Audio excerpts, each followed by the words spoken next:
ভয়ানক, খুবই খুবই ভয়ানক অবস্থার মধ্যে আমরা দিন যাপন করছি। সব দোষ ইউনূস সরকারের। কেন ইউনূস সরকারের, এই বিষয়ে আমি ব্যাখ্যা দিচ্ছি। বাংলাদেশে এই মুহূর্তে কোন সরকার বর্তমান? বাংলাদেশে এই মুহূর্তে বিএনপি কি রাজত্ব করছে? বাংলাদেশে এই মুহূর্তে আওয়ামী লীগ রাজত্ব করছে?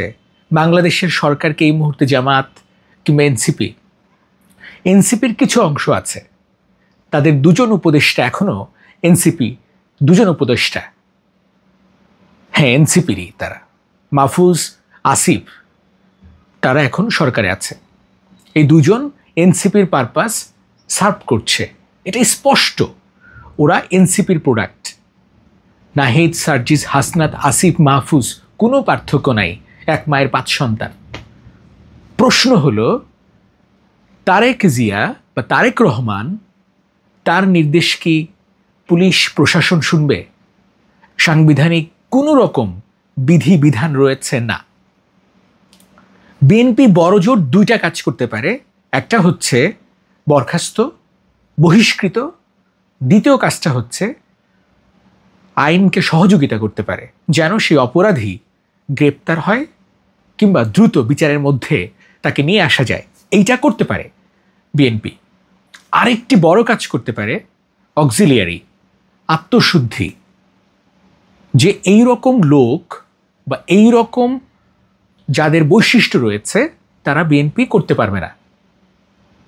সেই ব্যাপারে তারা চেষ্টা করবে, দলের মধ্যে শুদ্ধি অভিযান করতে পারে এবং বিভিন্ন উপায়ে নানাভাবে সেই ব্যাপারে তারা ব্যবস্থা নিতে পারে। কিন্তু বর্তমানে এই মুহূর্তে আমি ইউনূস সরকারকে জিজ্ঞেস করি, কত প্রাণ হলো বলিদান ইউনূস সরকার, কত প্রাণ হলো বলিদান ডক্টর মোহাম্মদ ইউনূস। আপনি অনেক জ্ঞানী, অনেক প্রজ্ঞা আপনার, কিন্তু দেশ চালাতে আপনি কিচ্ছু জানেন না, জিরো।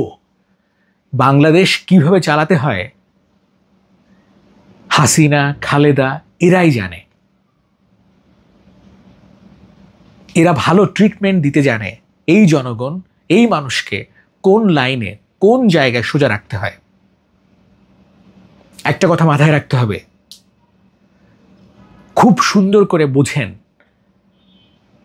তারেক রহমান কোনোভাবেই প্রশাসনকে, কোনোভাবেই আইনকে অর্ডার করতে পারেন না।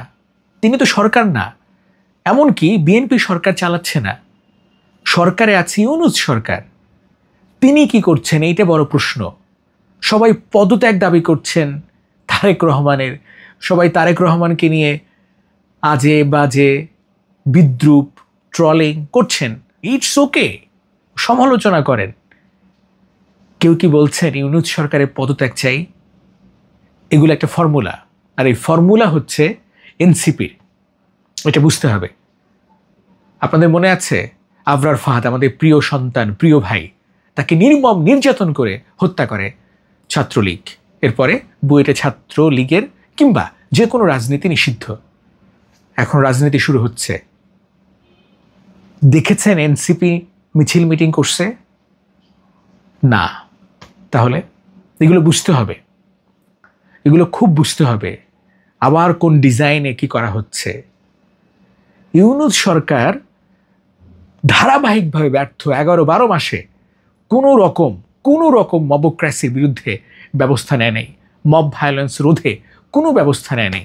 একের পর এক সহিংসতা বাড়ছে, কোনো আইনের পদক্ষেপ নাই, আইনের প্রশাসনের কোনো শক্ত পদক্ষেপ নাই। বিএনপি থেকে বহিষ্কৃত নেতারা সদর্পে ঘুরে বেড়াচ্ছে, এদের বিরুদ্ধে কোনো ব্যবস্থা এখন পর্যন্ত নেয় নেই সরকার। আমার ব্যক্তিগত অভিজ্ঞতা বলি, আমার এলাকায় সন্ত্রাস, চাঁদাবাজ, কিশোর গ্যাংয়ের প্রতিষ্ঠাতা সাইফ পাভেল, তাকে এখন পর্যন্ত গ্রেপ্তার করতে পারে নাই পুলিশ। তার বিরুদ্ধে মামলা হয়েছে, তারা উল্টা মামলা, হামলা, ধমকি, হুমকি সব কিছু করতেছে। আমাদের মাটি রাতের অন্ধকারে সব কেটে নিয়ে গেছে। এইটার কোনো ব্যবস্থা নিতে পারে নাই এই বর্তমান সরকার। মামলা করছি, বিএনপি থেকে বহিষ্কার করছে, তারপরও ব্যবস্থা নিতে পারে নাই এই সরকার। আপনারা প্রতিবাদ করুন ইউনূস সরকারের বিরুদ্ধে, আপনারা প্রতিবাদ জানান ইউনূস সরকার কি করছে। দেখুন, যেখানে সোহাগ আমার বয়সী একজন, তাকে নির্মম নির্যাতন করে ভয়ঙ্করভাবে আইয়ামে জাহিলিয়া কায়দায় যেভাবে নির্যাতন করা হয়েছে, যেভাবে মেরে ফেলা হয়েছে, তার আশপাশেই ছিল আনসার ক্যাম্প। দীর্ঘক্ষণে ঘটনা চলছে। পুলিশ কি করেছে, আনসার কি করেছে, এই প্রশ্ন কি তুলেছেন?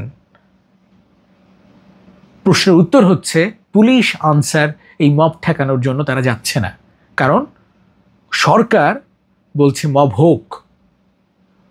আশকারা দেয় এই শফিক, এই আজাদ, যারা প্রেস সচিবের মধ্যে আছে, এই ফায়েজ, এরা বলে কি এটা প্রেশার গ্রুপ, কোনটা মব কোনটা প্রেশার এটা বুঝতে হবে। এক একটা সক্রেটিস, ভাই সক্রেটিস দেশ চালাতে পারে, সক্রেটিস উপদেষ্টা হয়, একটা নির্ধারিত বিষয়ে নির্দিষ্ট বিষয়ে তিনি ব্যাপক জ্ঞানের অধিকারী হতে পারেন, কিন্তু দেশের হালচাল রাজনীতি এটা বোঝার ক্ষমতা এই শফিক আজাদ ফায়েজের আছে। কি ঘটতেছে দেশে একবার চিন্তা করুন। দিনে দুপুরে প্রকাশ্য দিবালোকে ছিনতাই, রাহাজানি, ধর্ষণ, হত্যা, খুন, বাড়ি দখল, টেন্ডারবাজি, চাঁদাবাজি, পোড়ানো, সব কিছু হচ্ছে। প্রকৃতির বিচার অবশ্যম্ভাবী, আল্লাহর মায়ের, দুনিয়ার বাইর, যে কায়দায় আপনি করবেন সেই কায়দায় আপনি পড়বেন, এটা একেবারে সত্য। আপনি বলছেন, আপনি ভাবছেন 15, 16, 17 বছর আমি বঞ্চিত, আমি এখন খাবো। ঠিক এখন যারটা খাচ্ছেন সে যখন আবার আসবে, ওই 8-10 বছর, ওই 15 বছর আমি বঞ্চিত, এবার আমি খাবো। কই যাবেন? কই পালাবেন? যৌক্তিক আন্দোলন করুন, যৌক্তিক কথাবার্তা বলুন। 10 দিন 20 দিনের একটি রাজনৈতিক দলের নেতারা যে কথাগুলো বলে শুনতে ভালো লাগে, আমরা পছন্দ করি ওদেরকে। নাহিদ, হাসনাত, সার্জিস, পাটোয়ারি, এদেরকে আমরা পছন্দ করি। আমাদের ছোট, আমাদের ভালোবাসা। এই যে দেখেন আসিফ মাহমুদ সজীব ভুইয়া, এ তো একটা পাকনা, একেবারে পাকনা, উচ্ছৃঙ্খল একটা উপদেষ্টা। তিনি বললেন আমরা প্রস্তর যুগে ফিরে গেছি। ও কিন্তু সরকারে আছে, ও তো বলতে পারতো যে মব সংস্কৃতির যুগে ফিরে গেছি, ও তো বলতে পারতো ধর্ষণ যুগে ফিরে গেছি। সরকারে থেকে ট্রল করতেছে, চিন্তা করেন কত বড় আহাম্মক একটা উপদেষ্টা। ওর মাথায় ঘিলু নাই, কিচ্ছু নাই, খালি ভং ধরে থাকে যে অনেক কিছু জানি আমি,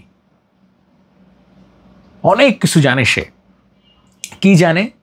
আমরা প্রস্তর যুগে ফিরে গেছি, সরকারে আছে ওরা, ক্ষমতা ওদের, প্র্যাকটিস করবে ওরা, ল অ্যান্ড অর্ডার ঠিক করবে ওরা, আর বলতেছে তারেক রহমানের দোষ। তারেক রহমান তো ব্যবস্থা নিচ্ছে। হ্যাঁ, তারা যদি, বিএনপি যদি আত্মহত্যা করতে চায়, এটা তো আমরা ঠেকাতে পারবো না। বিএনপি যদি ব্যবস্থা না নেয়, আত্মশুদ্ধি অভিযানটা না চালায়, আমরা তো ঠিক করতে পারবো না বা বাধা দিতে পারবো না। বিএনপি যদি শেষ হতে চায় শেষ হোক, উত্থান হবে জামায়াতের, উত্থান হবে এনসিপির। এই তো পুরনো চেহারায় নতুন বাংলাদেশ।